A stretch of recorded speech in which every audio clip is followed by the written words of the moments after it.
उस रात ट्रेन नहीं आई थी, या शायद आई थी, लेकिन जो उसमें चढ़ा वो फिर कभी लौटकर नहीं आया।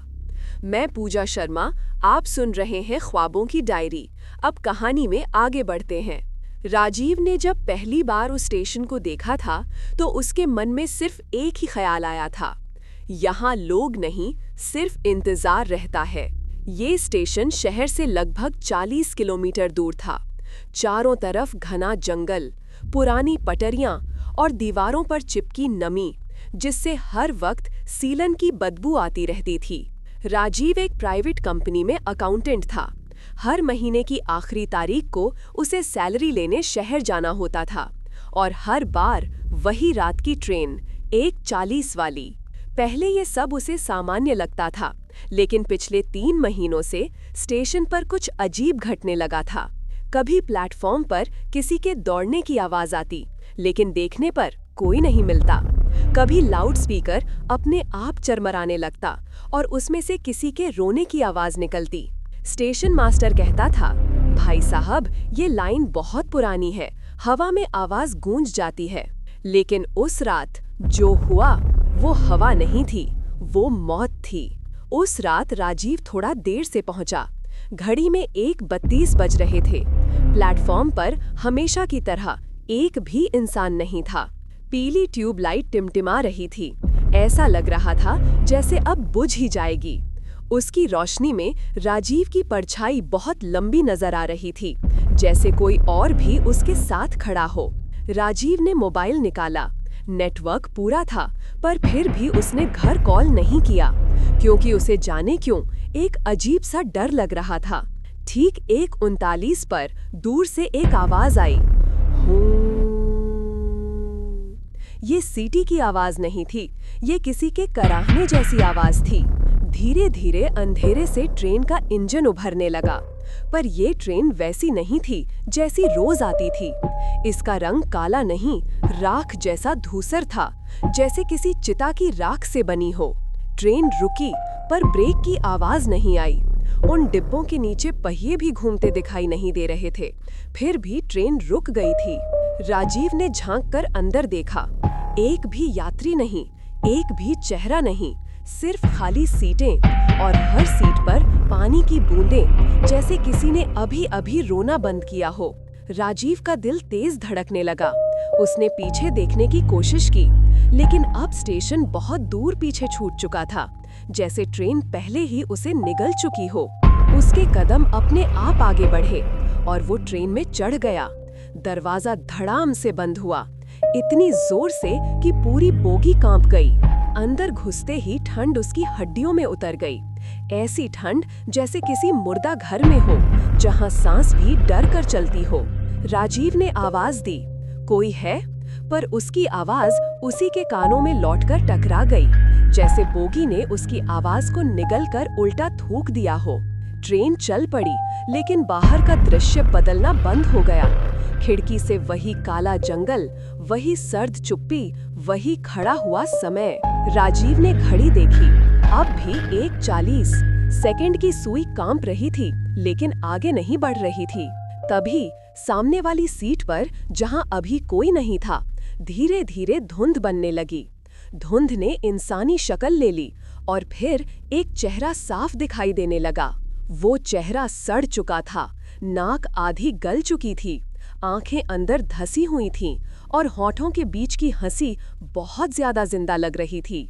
वो बोला, तू जिस ट्रेन में बैठा है उसका कोई स्टेशन नहीं होता। राजीव की सांस अटक गई। उसके गले से आवाज नहीं निकली। वो सिर्फ आंखों से डर को देख पा रहा था। धीरे धीरे बाकी सीटें भी भरने लगीं। कोई बिना सिर का था, किसी की गर्दन उल्टी घूमी हुई थी, किसी की आंतें बाहर लटक रही थीं, और कोई अपने ही खून से तर था। सब एक साथ बोले, हम भी कभी ऐसे ही चढ़े थे। राजीव रो पड़ा। उसने हाथ जोड़ दिए, मुझे छोड़ दो, मैं गलती से चढ़ गया हूँ।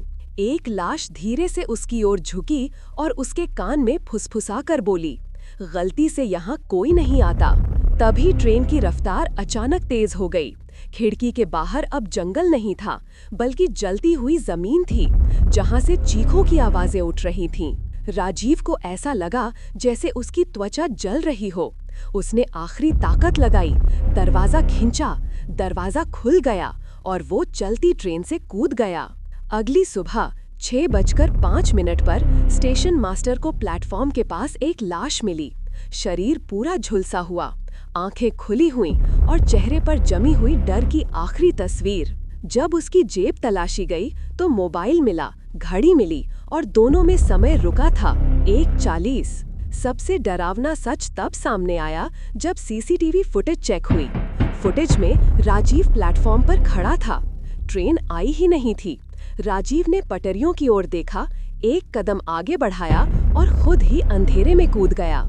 लेकिन फुटेज में उसके गिरते समय उसके पीछे हवा में खड़े कई साए भी गिरते हुए दिखाई दिए। उस दिन के बाद वो ट्रेन फिर किसी को नहीं दिखी। लेकिन हर महीने की आखिरी रात 1:40 पर आज भी उस स्टेशन पर किसी के रोने की आवाज आती है और पटरियों पर जलते हुए कदमों के निशान बन जाते हैं। कहा जाता है जो भी उस समय पीछे मुड़कर देख ले उसे अगली ट्रेन का टिकट खुद मिल जाता है, एक तरफ का, सीधा उस जगह का जहां से कोई जिंदा कभी वापस नहीं आता। अगर आपको ये कहानी डरावनी लगी हो तो कमेंट करना ना भूलें। डर लगा तो लाइक जरूर करें और ऐसी ही डरावनी कहानियों के लिए चैनल को सब्सक्राइब करें। उस रात ट्रेन फिर आई थी, लेकिन इस बार उसमें सिर्फ मरे हुए नहीं थे। इस बार उसमें बैठे थे जिंदा लोग जो अब जिंदा नहीं रहने वाले थे। मैं पूजा शर्मा, आप सुन रहे हैं ख्वाबों की डायरी। अब कहानी में आगे बढ़ते हैं। राजीव की मौत के बाद स्टेशन पर सब कुछ बदल गया था। दिन में भी वहां सन्नाटा पसरा रहता था। लोग उस प्लेटफॉर्म के पास जाने से कतराने लगे थे, जैसे पटरियों के बीच कोई अदृश्य दीवार खड़ी हो गई हो। स्टेशन मास्टर शंकर लाल पिछले 30 साल से उसी स्टेशन पर था। उसने कई हादसे देखे थे, लेकिन राजीव की मौत ने उसे भीतर तक हिला दिया था। सीसीटीवी फुटेज उसने दर्जनों बार देखी। हर बार वही दृश्य, राजीव प्लेटफॉर्म पर अकेला, कोई ट्रेन नहीं। फिर अचानक वो आगे बढ़ता है और अंधेरे में कूद जाता है।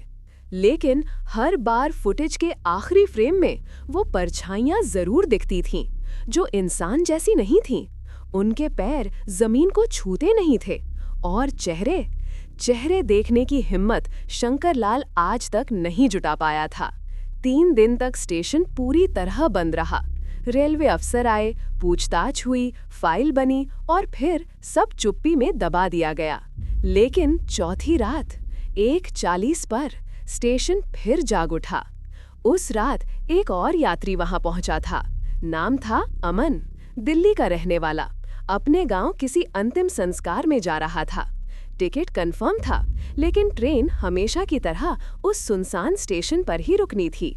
अमन ने प्लेटफॉर्म पर कदम रखा तो उसे अजीब सी ठंड लगी। हालांकि मौसम गर्म था, पर हवा मुर्दा घर जैसी ठंडी थी। उसने शंकर लाल से पूछा, भाई साहब, यहाँ इतनी सन्नाटे वाली हवा क्यों है? शंकर लाल ने सूखी हंसी हंसी, यहाँ हवा नहीं, यादें चलती हैं बेटा। अमन ने बात को मजाक समझा और बेंच पर बैठ गया। घड़ी में 1:37 बज रहे थे। अचानक लाउडस्पीकर अपने आप चालू हो गया। कर्कश आवाज में ऐलान हुआ, ट्रेन संख्या 000 अपने निर्धारित समय से आ रही है। अमन चौंक गया। 000? ऐसी कोई ट्रेन उसके टिकट पर नहीं लिखी थी। लेकिन तभी अंधेरे में दूर से वही कराहती हुई सीटी सुनाई दी। शंकर लाल का चेहरा सफेद पड़ गया। उसके हाथ कांपने लगे। उसने धीरे से कहा, हे भगवान, ये वही है। ट्रेन आई, बिल्कुल वैसी ही, राख जैसी धूसर, काली खिड़कियां और जंग लगे डिब्बे। लेकिन इस बार खिड़कियों में लोग बैठे दिखाई दे रहे थे, जिंदा, हंसते हुए, बातें करते हुए, जैसे ये कोई आम पैसेंजर ट्रेन हो। अमन को राहत मिली। उसने कहा, भाई साहब, आप डर गए थे बेकार में, और ट्रेन की ओर बढ़ गया। शंकर लाल चीख पड़ा, मत चढ़ना, ये वो ट्रेन नहीं है। लेकिन तब तक अमन चढ़ चुका था। दरवाजा अपने आप बंद हो गया। धड़ाम। अंदर का दृश्य बहुत सामान्य था, लोग बैठे थे, कोई अखबार पढ़ रहा था, कोई मोबाइल चला रहा था, कोई खिड़की से बाहर देख रहा था। अमन ने राहत की सांस ली। उसे लगा सब वहम था। ट्रेन चली। अमन ने खिड़की से बाहर झांका। स्टेशन पीछे छूट गया, लेकिन अगले ही पल स्टेशन फिर सामने आ गया। अमन घबरा गया। उसने दोबारा देखा। बाहर वही प्लेटफॉर्म, वही पीली बत्ती, वही शंकरलाल, जो अब बहुत दूर घुटनों के बल जमीन पर बैठा रो रहा था। ट्रेन फिर आगे बढ़ी। फिर वही दृश्य लौट आया, बार बार, जैसे ट्रेन किसी लूप में फंस गई हो। अमन ने पास बैठे आदमी से पूछा, भाई साहब, ये ट्रेन आगे क्यों नहीं बढ़ रही? वो आदमी धीरे धीरे उसकी ओर मुड़ा। उसका चेहरा पल भर में जिंदा से मरा हुआ हो गया। आंखें काली, त्वचा धूसर और मुंह से सड़ांध की बदबू। वो बोला, क्योंकि अब ये रास्ता जिंदा लोगों का नहीं है। अमन चीख पड़ा। पूरी बोगी में एक साथ सब यात्रियों के चेहरे बदल गए। अब वहाँ कोई भी जिंदा नहीं दिख रहा था। सब वही सड़ चुके चेहरे, टूटे शरीर, खाली आंखें। उसी पल ट्रेन के फर्श पर खून उभरने लगा। ऐसा लग रहा था जैसे पटरियों के नीचे कोई समुद्र बह रहा हो, लाल, गर्म और चीखों से भरा हुआ। दरवाजे अपने आप बंद हो गए, खिड़कियां काली हो गई और ट्रेन ऊपर नहीं, नीचे उतरने लगी, सीधी जमीन के अंदर। अमन जोर जोर से रोने लगा। मुझे वापस जाना है, मैं जिंदा हूँ, मैं यहाँ नहीं रह सकता। एक लाश उसके पास आई और बोली, यही तो समस्या है, जो एक बार इस ट्रेन में आ गया वो कभी पूरा जिंदा रहता ही नहीं। उसी पल स्टेशन पर खड़ा शंकरलाल बेहोश हो गया और सुबह 5 बजे जब होश में आया तो प्लेटफॉर्म पर एक और जली हुई लाश पड़ी थी, अमन की। घड़ी उसके हाथ में अभी भी चल रही थी। समय था 1:40। अमन के मोबाइल में आखिरी वीडियो मिला, जिसमें वो रोते हुए कह रहा था, ट्रेन ऊपर से नहीं, नीचे जा रही है, ये नरक की ट्रेन है। उस दिन के बाद रेलवे ने उस स्टेशन को स्थायी रूप से बंद कर दिया गया। ट्रैक उखाड़ दिए गए, बोर्ड लगा दिया गया, यहाँ सेवा बंद है। लेकिन स्थानीय लोग आज भी कहते हैं, हर महीने की आखिरी रात 1:40 पर जमीन के नीचे से एक ट्रेन की सीटी सुनाई देती है और जमीन कांप उठती है, क्योंकि नरक की ट्रेन अब ऊपर नहीं आती, लेकिन अपने यात्रियों की तलाश आज भी जारी रखती है। जिस स्टेशन को बंद कर दिया गया था, वहां अब भी हर रात कोई जागता रहता था। एक ऐसा आदमी जो जिंदा था, लेकिन जिसकी आत्मा उसी ट्रेन में मर चुकी थी। मैं पूजा शर्मा, आप सुन रहे हैं ख्वाबों की डायरी। अब कहानी में आगे बढ़ते हैं। अमन की मौत के बाद पूरे इलाके में सनसनी फैल गई थी। रेलवे ने आनन फानन में स्टेशन को सील कर दिया। पटरियां उखाड़ दी गईं, बिजली काट दी गई और चारों तरफ ताले जड़ दिए गए। अखबारों में बस इतना छपा, रहस्यमयी हादसे में युवक की मौत। लेकिन सच्चाई सिर्फ एक आदमी जानता था, स्टेशन मास्टर शंकरलाल। शंकरलाल अब उसी पुराने क्वार्टर में अकेला रहता था, जहां से बंद स्टेशन साफ दिखाई देता था। रात होते ही वो खिड़की के पास बैठ जाता और 1:40 का इंतजार करता। हर रात उसके कानों में वही सीटी गूंजती,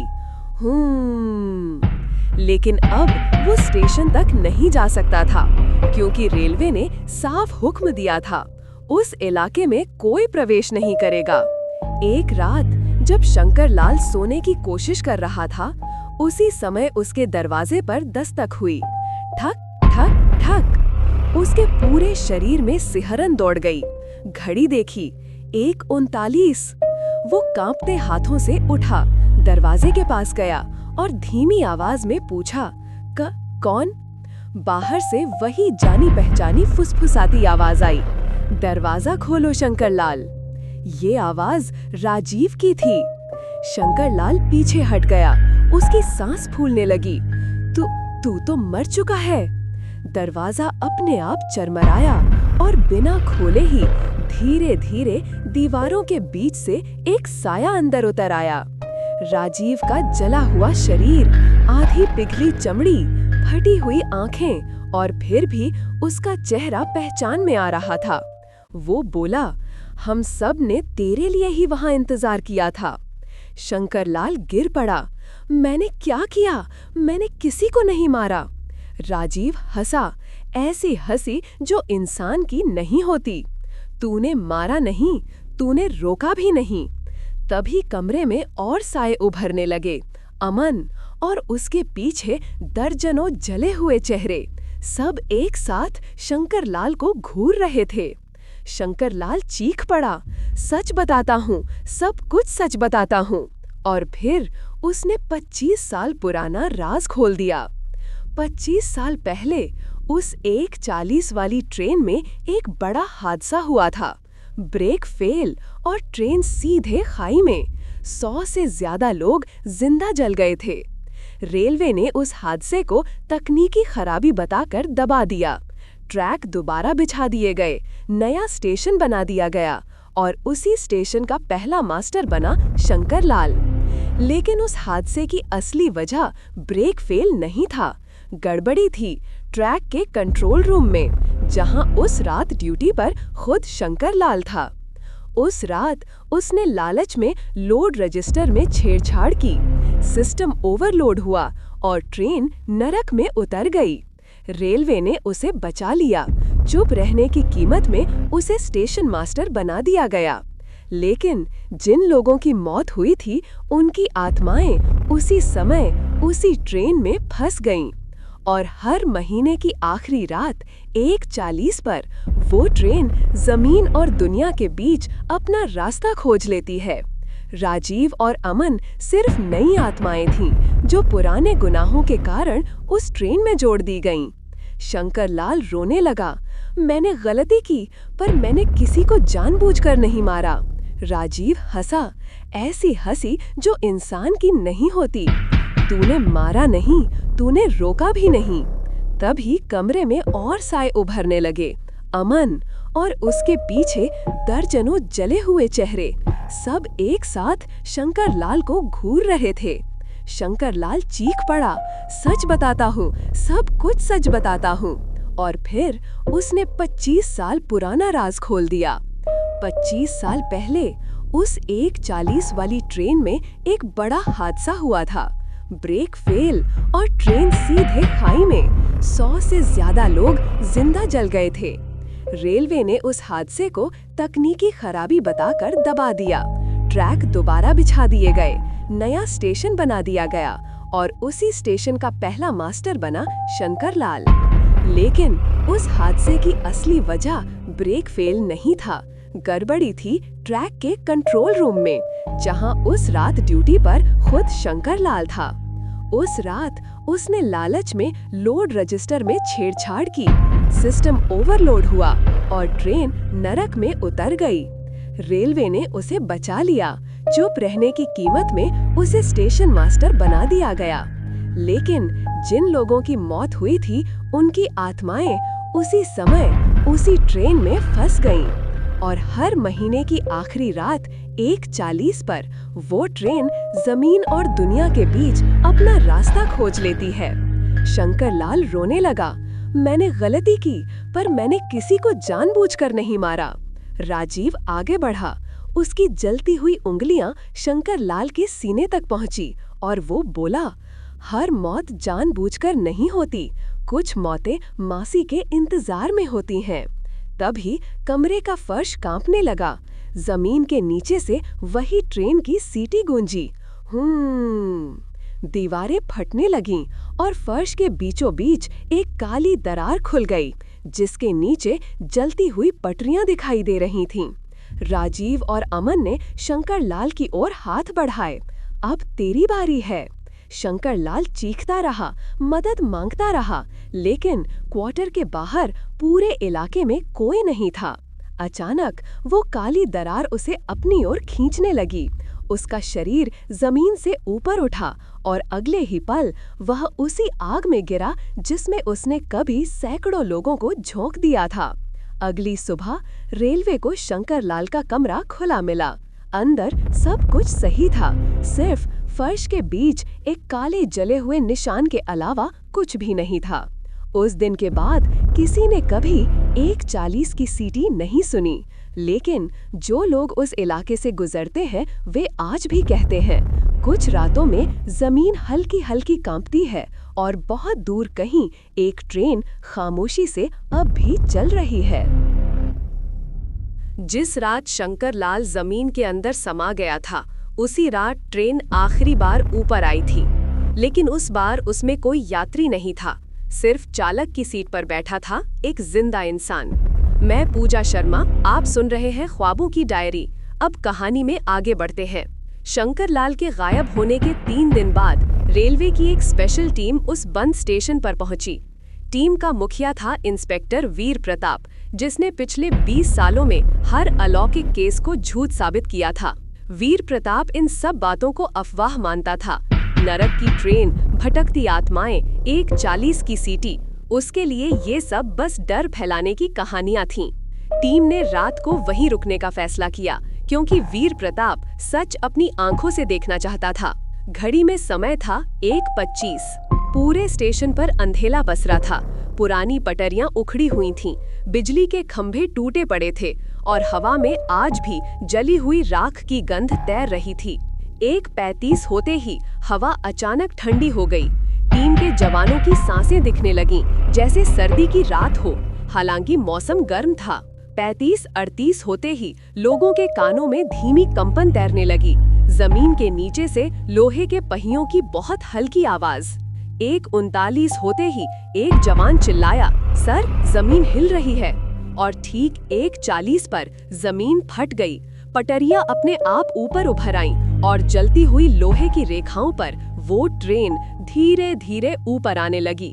लेकिन इस बार उस ट्रेन में एक भी लाश नहीं थी, कोई जला हुआ चेहरा नहीं, कोई भटकती आत्मा नहीं। चालक की सीट पर अकेला बैठा था इंस्पेक्टर वीर प्रताप खुद।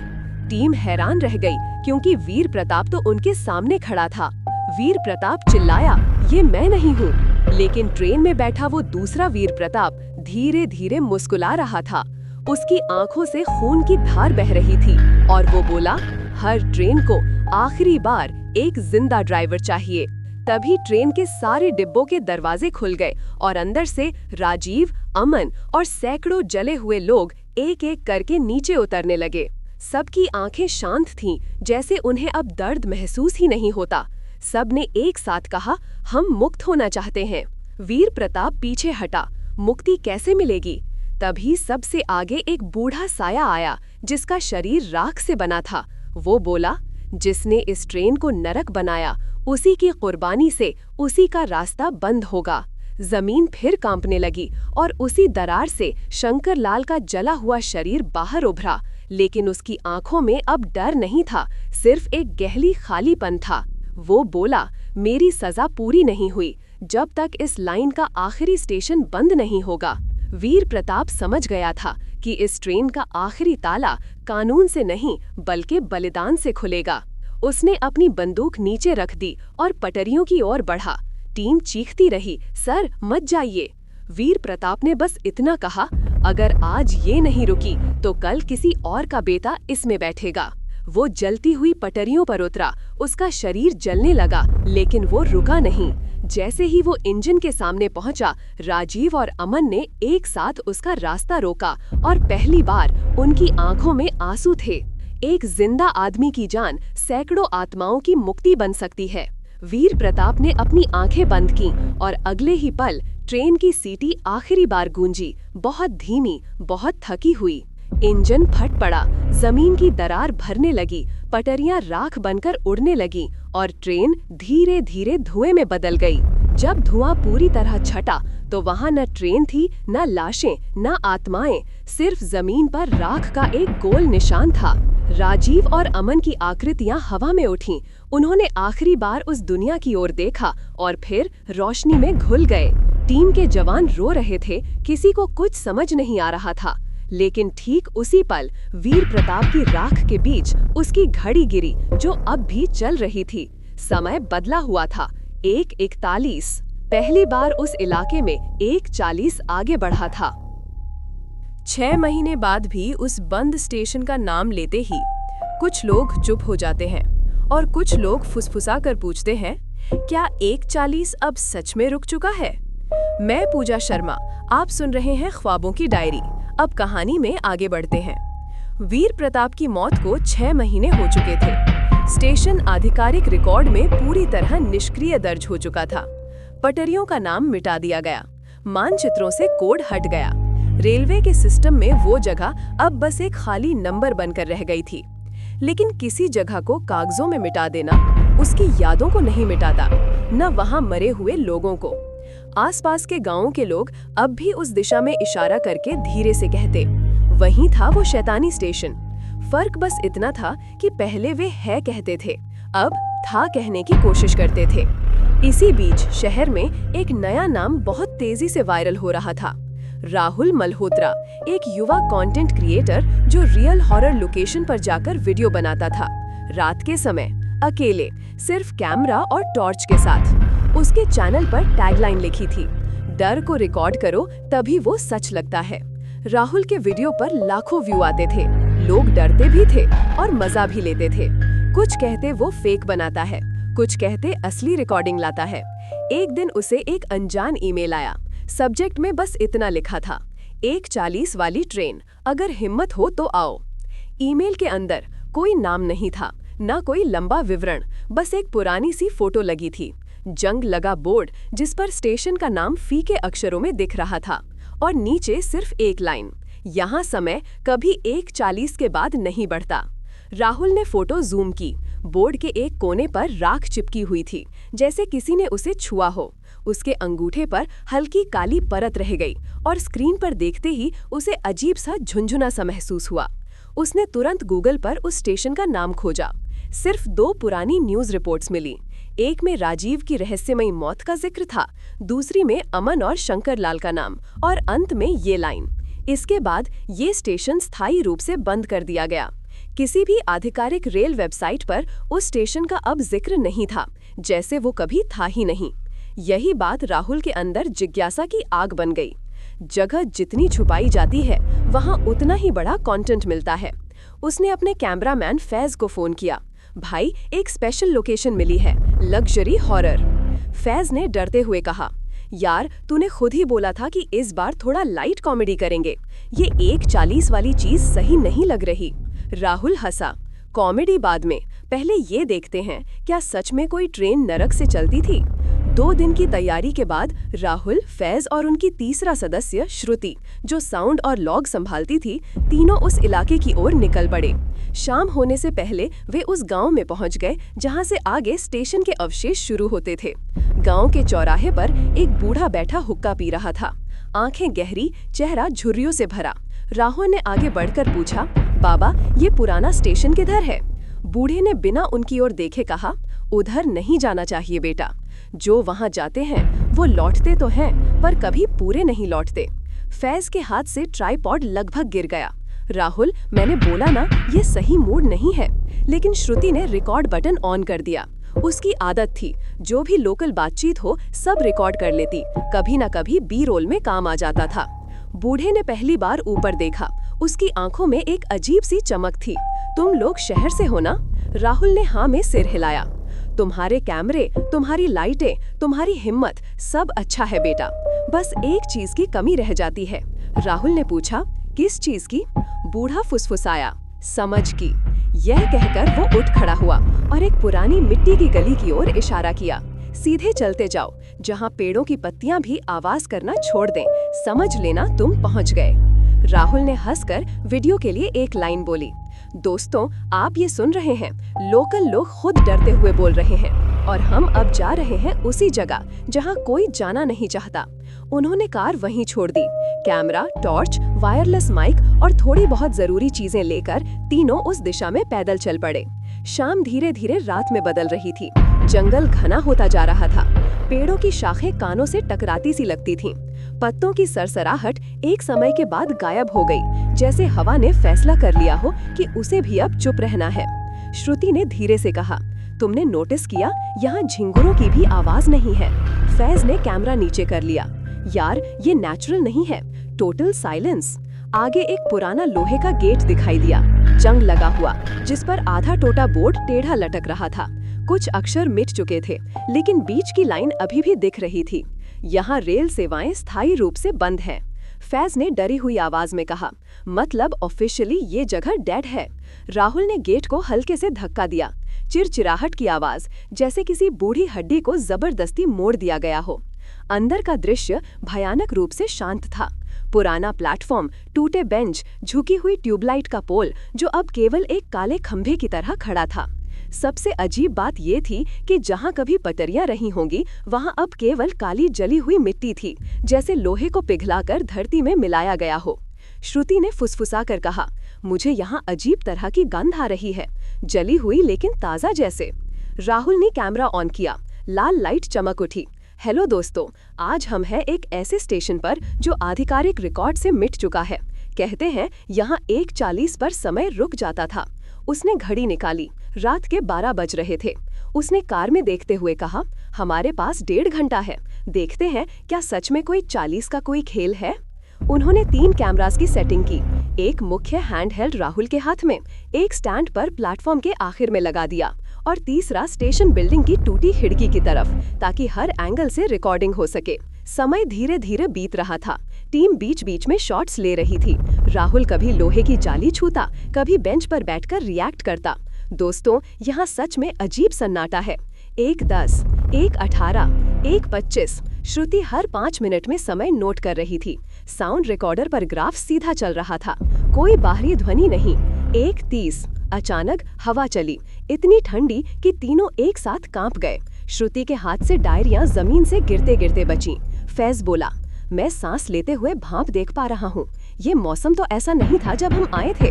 राहुल ने मुस्कुराकर कैमरे में कहा, दोस्तों, यहाँ अचानक तापमान गिर गया है। अगर आप देख सकते तो मेरी सांस भी दिखाई दे रही है। शायद कुछ तो है। 1:35। टॉर्च की रोशनी हल्की होने लगी, जैसे किसी ने धीरे धीरे उसकी बैटरी चूस ली हो। फैज घबरा गया। ये तो फुल चार्ज थी। उसने दूसरी टॉर्च ऑन करने की कोशिश की। कुछ सेकंड चली, फिर वो भी हल्की पड़ने लगी। श्रुति के रिकॉर्डर पर अचानक हल्की सी लाइन उभरी, जैसे बहुत दूर से कोई फुसफुसाया हो, लेकिन वो शब्द साफ नहीं थे, सिर्फ एक लंबी सांस की आवाज। 1:37। प्लेटफॉर्म पर लगी पुरानी घड़ी का कांच अचानक अंदर से धुंधला हो गया। हालांकि घड़ी में अब कोई सुई नहीं थी, फिर भी कांच पर अंदर की तरफ से जैसे किसी ने उंगलियों से कुछ लिखने की कोशिश की। श्रुति ने देखा और डर के मारे उसके मुंह से आवाज नहीं निकली। कांच पर धुंध में उभरे अक्षर थे, भाग जाओ। उसने राहुल का कंधा पकड़ा। हमें जाना चाहिए, मुझे अच्छा नहीं लग रहा। राहुल का चेहरा भी थोड़ा फीका पड़ चुका था, पर कैमरा अभी भी चल रहा था। हम लगभग क्लाइमैक्स पर हैं। अगर अभी निकले तो कुछ भी कैप्चर नहीं होगा। 1:38। जमीन से नीचे से हल्की सी धड़कन महसूस हुई, जैसे दूर कहीं कोई बहुत भारी चीज धीरे धीरे खिसक रही हो। फैज ने धीरे से कहा, यहाँ कोई ट्रेन लाइन ही नहीं है, फिर ये कंपन किसकी है? श्रुति रोने के करीब थी। राहुल प्लीज, आखिरी 2 मिनट है, पर मैं रुकना नहीं चाहती। लेकिन राहुल की आंखों में अब एक अजीब सा जुनून उतर चुका था। 2 मिनट, सिर्फ 2 मिनट। अगर कुछ हुआ तो हमारे पास प्रूफ होगा, अगर नहीं हुआ तो हमेशा के लिए ये अफवाह बंद। उसने खुद को यकीन दिलाने के लिए कैमरे की ओर मुड़कर कहा, हम लोग यहाँ बिल्कुल सुरक्षित हैं, कोई ट्रेन सच में नहीं आने वाली। इतने में लाउडस्पीकर का पुराना बॉक्स, जो कबाड़ की तरह टेढ़ा लटक रहा था, अपने आप हिलने लगा, जैसे भीतर कोई कीड़ा सरक रहा हो। अगले ही पल वो अचानक चालू हो गया। पहले तेज फीडबैक की आवाज, फिर एक भारी टूटी हुई अनाउंसर की आवाज। ट्रेन संख्या 0001 अपने निर्धारित समय से प्लेटफॉर्म पर आ रही है। तीनों की रूह कांप गई। फैज ने बिना सोचे कैमरा बंद किया। उसके हाथ कांप रहे थे। ये कैसे संभव है? यहाँ बिजली है ही नहीं। राहुल का कैमरा अभी भी ऑन था। उसने खुद से धीरे से कहा, थोड़ा और, बस थोड़ा और। 1:39। हवा एकदम रुक गई, जैसे किसी ने पूरे इलाके से ऑक्सीजन निकाल ली हो। तीनों को एक साथ दम घुटता महसूस हुआ। श्रुति के रिकॉर्डर पर इस बार आवाज साफ आई, एक चीख, फिर कई चीखें, जैसे अलग अलग समय पर मरे लोग एक ही पल में मदद के लिए पुकार रहे हों। लेकिन प्लेटफॉर्म पर कोई नहीं था। अचानक पटरियों की जगह जहां काली मिट्टी थी, वहां से धुआं उठने लगा। धीरे धीरे काली मिट्टी फटने लगी और उसके अंदर से लोहे की रह रहकर चमकती रेखाएं दिखने लगीं। रेल की पटरियां, जो 6 महीने पहले राख में बदल गई थी, अब फिर से आकार लेने लगीं। फैज की आंखें फट गईं। ये सब हम क्यों देख रहे हैं? ये रियल टाइम में कैसे हो सकता है? श्रुति रोने के करीब थी। राहुल प्लीज, आखिरी 2 मिनट है, पर मैं रुकना नहीं चाहती। लेकिन राहुल की आंखों में अब एक अजीब सा जुनून उतर चुका था। 2 मिनट, सिर्फ 2 मिनट। अगर कुछ हुआ तो हमारे पास प्रूफ होगा, अगर नहीं हुआ तो हमेशा के लिए ये अफवाह बंद। उसने खुद को यकीन दिलाने के लिए कैमरे की ओर मुड़कर कहा, हम लोग यहाँ बिल्कुल सुरक्षित हैं, कोई ट्रेन सच में नहीं आने वाली। इतने में लाउडस्पीकर का पुराना बॉक्स, जो कबाड़ की तरह टेढ़ा लटक रहा था, अपने आप हिलने लगा, जैसे भीतर कोई कीड़ा सरक रहा हो। अगले ही पल वो अचानक चालू हो गया। पहले तेज फीडबैक की आवाज, फिर एक भारी टूटी हुई अनाउंसर की आवाज। ट्रेन संख्या 0001 अपने निर्धारित समय से प्लेटफॉर्म पर आ रही है। तीनों की रूह कांप गई।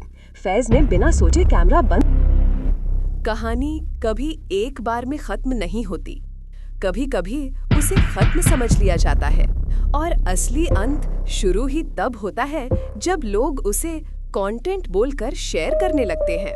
मैं पूजा शर्मा, आप सुन रहे हैं ख्वाबों की डायरी। अब कहानी में आगे बढ़ते हैं। गांव के बूढ़े की वो हल्की सी मुस्कान राहुल के दिमाग में बार बार घूम रही थी। लगता है इस बार ट्रेन खाली गई। ये वाक्य जितना सुकून देने वाला था, उतना ही डर पैदा करने वाला भी। शहर लौटते हुए कार के अंदर तीनों चुप थे। न कोई मजाक, न कोई प्लानिंग, न अगली वीडियो की बात। फैज ने पहली बार खामोशी तोड़ी। राहुल, तू ये फुटेज सच में अपलोड करने वाला है? राहुल ने स्टीयरिंग पर कसकर पकड़ बनाई। उसके गले में जैसे कुछ अटका हुआ था। पता नहीं, दिमाग कहता है हाँ, दिल कहता है रुक जा। श्रुति सीट से टिककर बोली, ये आम भूतों वाली चीज नहीं है, ये किसी के दर्द की आखिरी हिचकी जैसा लगा। मैंने साउंड फाइल में जो चीखें सुनी है ना, वो सिर्फ डराने के लिए नहीं थी। कार के शीशे से बाहर सूरज निकल आया था, लेकिन तीनों के अंदर जो अंधेरा भर चुका था, वो इतनी जल्दी साफ होने वाला नहीं था। स्टूडियो पहुंचकर उन्होंने सबसे पहले कैमरे और रिकॉर्डर को सिस्टम से जोड़ा। राहुल का दिल तेजी से धड़क रहा था। अगर ये सब हमारी कल्पना थी तो कैमरा कुछ नहीं दिखाएगा। अगर ये सब सच था तो पहला क्लिप प्ले हुआ। स्टेशन की एंट्री, जंग लगा गेट, टूटा बोर्ड, सब कुछ वैसा ही जैसा उन्होंने देखा था। दूसरा क्लिप, खाली प्लेटफॉर्म, बुझा हुआ खंभा, काली मिट्टी। श्रुति धीरे से बोली, अब वो भाग आएगा जहां। उसकी आवाज खुद ब खुद धीमी हो गई। तीसरा क्लिप शुरू हुआ। 1:35 के आसपास का फुटेज। कैमरे की फ्रेमिंग बेंच और घड़ी के बीच थी। वीडियो में अचानक हल्का सा झटका आया, फिर स्क्रीन पर नॉइज की तरह कुछ चिंगारियां चमकीं, जैसे सिग्नल में दिक्कत हो। और फिर फुटेज में वही दिखने लगा जो उन्होंने अपनी आंखों से देखा था। काली मिट्टी से उठता धुआं, लोहे की रेखाओं का उभरना, धूसर इंजन का आकार लेना। फैज की सांस अटक गई। मतलब ये सब सिर्फ हमारे दिमाग में नहीं था, कैमरे ने भी देखा। जैसे जैसे ट्रेन नजर आने लगी, वीडियो की ब्राइटनेस अपने आप थोड़ा कम हो गई। हालांकि उन्होंने एक्सपोजर मैनुअल पर रखा था, फिर भी ऐसा लग रहा था जैसे कैमरा खुद को उस दृश्य के हिसाब से बदल रहा हो। ट्रेन के रुकते ही स्पीकर से वही कराहती सी धीमी सीटी सुनाई दी, जो उन्होंने उस रात हवा में महसूस की थी। श्रुति ने तुरंत हेडफोन उतार दिए। मैं फिर से ये आवाज नहीं सुन सकती। लेकिन राहुल हेडफोन लगाए बैठा रहा। उसके चेहरे पर एक अजीब सा मिश्रण था, डर, जिज्ञासा और सम्मान।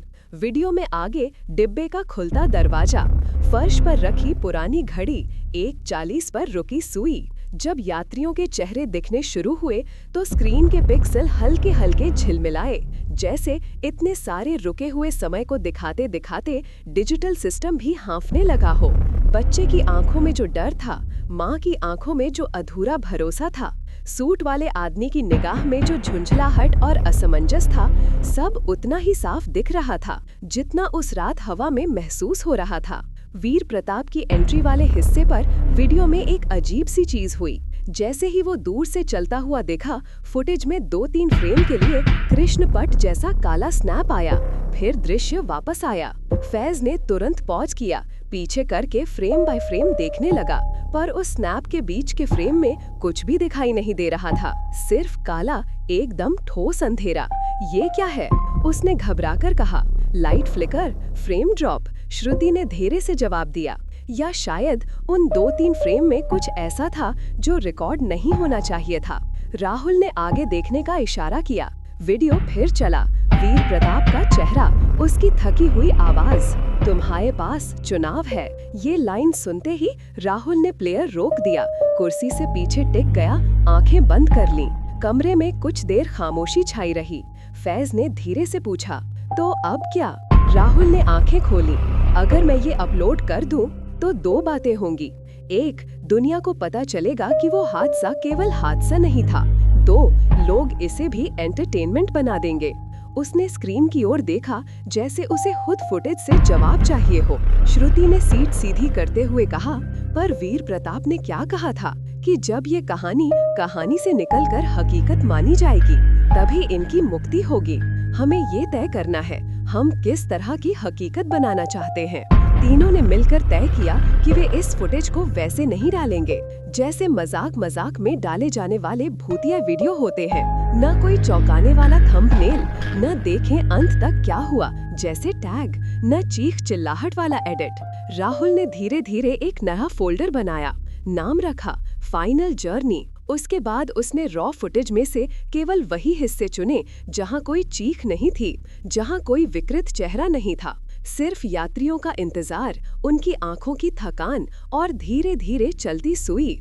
उसने वीडियो की शुरुआत अपने चेहरे से नहीं, बल्कि पुरानी न्यूज़ क्लिप के स्क्रीनशॉट से की। हेडलाइन, अज्ञात कारणों से ट्रेन हादसा, 100 से अधिक की मौत। फिर एक एक कर उन नामों की लिस्ट जोड़ने लगा जो उस ट्रेन में दर्ज थे, जो कभी किसी चैनल की हेडलाइन नहीं बने थे। श्रुति ने सरकारी रिपोर्ट से जितने नाम मिल सके सब इकट्ठा किए, कुछ अधूरे, कुछ गलत वर्तनी साथ, कुछ केवल टिकट नंबर के रूप में। राहुल ने हर नाम के सामने स्क्रीन पर थोड़ा सा ठहराव रखा, 1 सेकंड, 2 सेकंड, 3 सेकंड, ताकि देखने वाला महसूस करे कि वो किसी कैरेक्टर का नहीं, किसी असली इंसान का नाम पढ़ रहा है। फुटेज में से इंजन की भयानक एंट्री वाले हिस्से का केवल एक छोटा सा हिस्सा रखा, जहां वो पूरी भयानकता के साथ नहीं, बस एक दूर के सिलुएट की तरह दिखता है।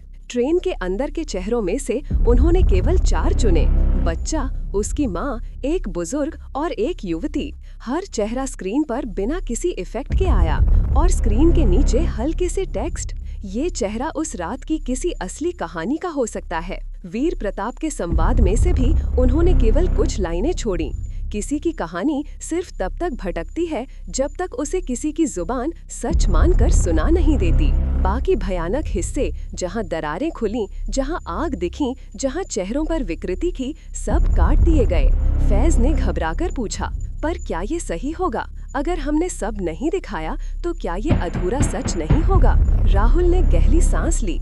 कभी कभी पूरा सच दिखाने की जरूरत नहीं होती, बस इतना दिखाना काफी होता है कि जो सुना था वो पूरी तरह झूठ नहीं था। बाकी सच उनकी और उनकी रूह के बीच रहने देना चाहिए। एडिट पूरा होने में 2 दिन लगे।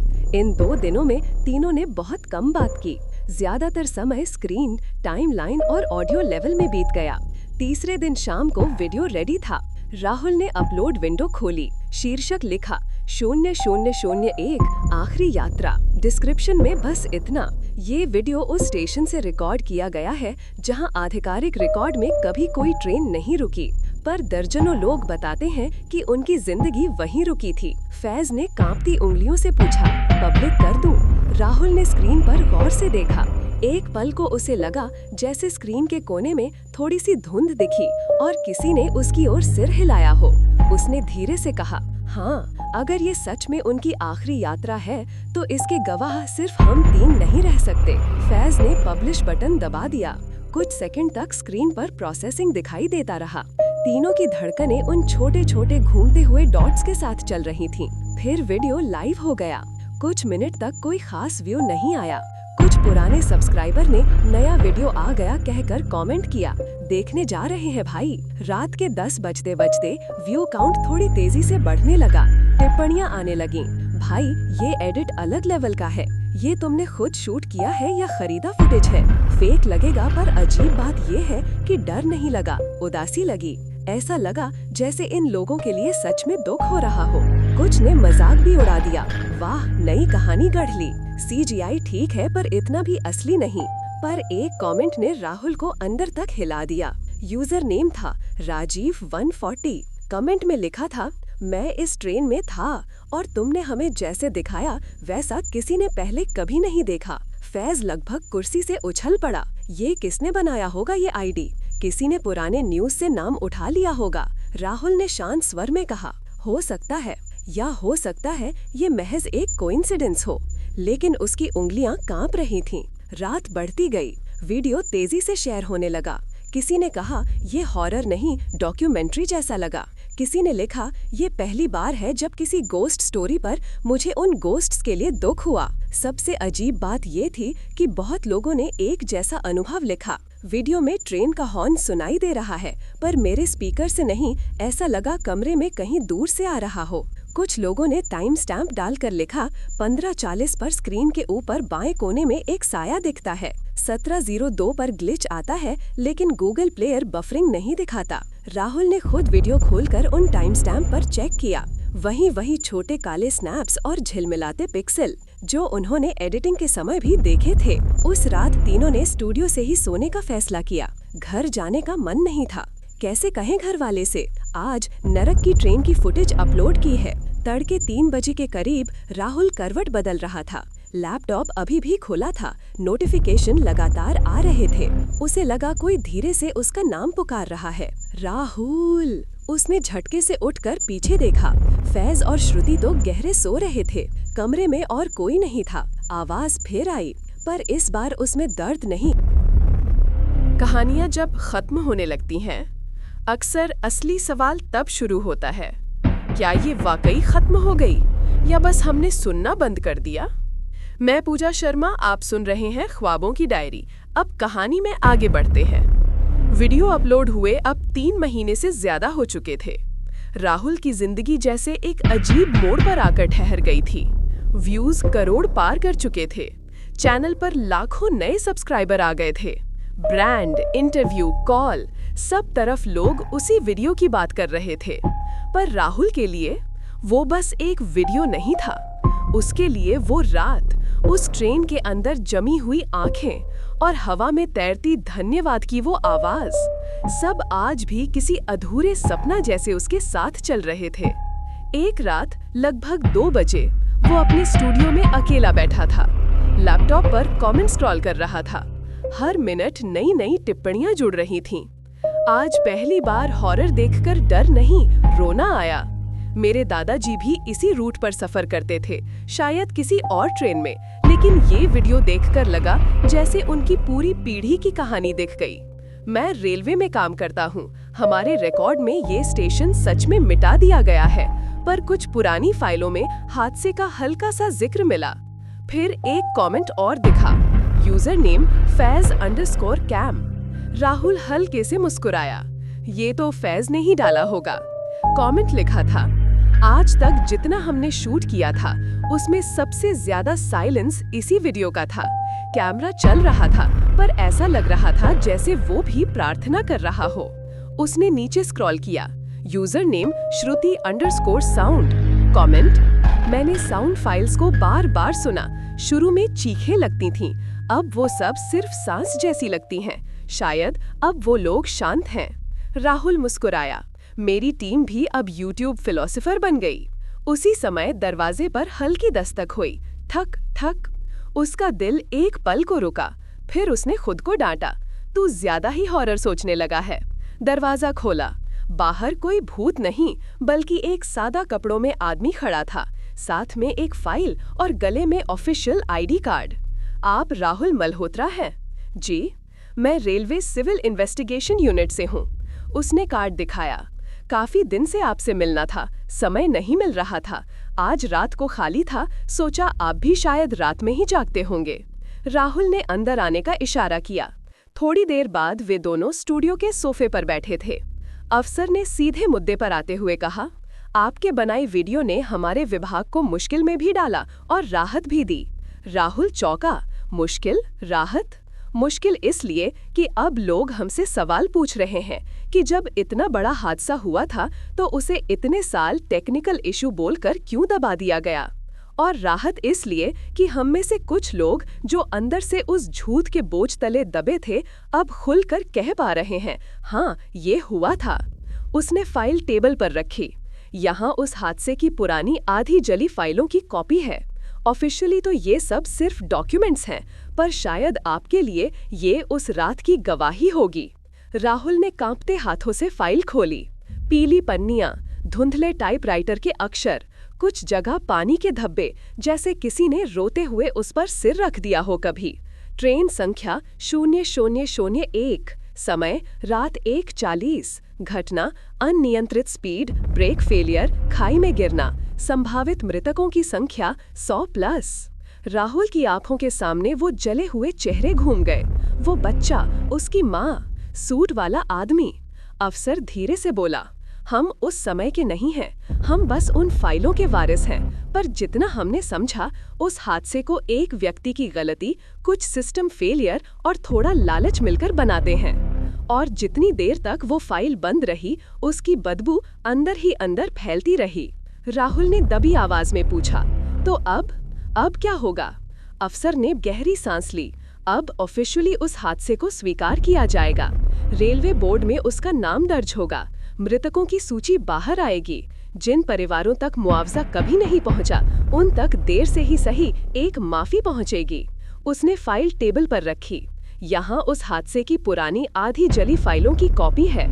ऑफिशियली तो ये सब सिर्फ डॉक्यूमेंट्स हैं, पर शायद आपके लिए ये उस रात की गवाही होगी। राहुल ने कांपते हाथों से फाइल खोली।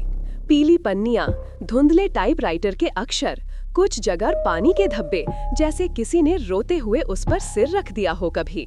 ट्रेन संख्या 0001, समय रात 1:40, घटना अनियंत्रित स्पीड, ब्रेक फेलियर, खाई में गिरना, संभावित मृतकों की संख्या 100+। राहुल की आंखों के सामने वो जले हुए चेहरे घूम गए। वो बच्चा, उसकी माँ, सूट वाला आदमी। अफसर धीरे से बोला, हम उस समय के नहीं हैं, हम बस उन फाइलों के वारिस हैं। पर जितना हमने समझा, उस हादसे को एक व्यक्ति की गलती, कुछ सिस्टम फेलियर और थोड़ा लालच मिलकर बनाते हैं। और जितनी देर तक वो फाइल बंद रही, उसकी बदबू अंदर ही अंदर फैलती रही। राहुल ने दबी आवाज में पूछा, तो अब क्या होगा? अफसर ने गहरी सांस ली। अब ऑफिशियली उस हादसे को स्वीकार किया जाएगा। रेलवे बोर्ड में उसका नाम दर्ज होगा। मृतकों की सूची बाहर आएगी। जिन परिवारों तक मुआवजा कभी नहीं पहुंचा, उन तक देर से ही सही एक माफी पहुंचेगी। थोड़ी देर चुप रहकर उसने आगे कहा, और एक और बात, उस स्टेशन की जगह अब एक छोटा सा मेमोरियल बनाने का प्रस्ताव है। सीमेंट का बड़ा स्मारक नहीं, बस एक साफ प्लेटफॉर्म, एक पेड़ और एक पट्टिका, जिस पर लिखा हो, यहाँ कभी एक ट्रेन रुकी थी जो अपनी मंजिल तक नहीं पहुँच पाई।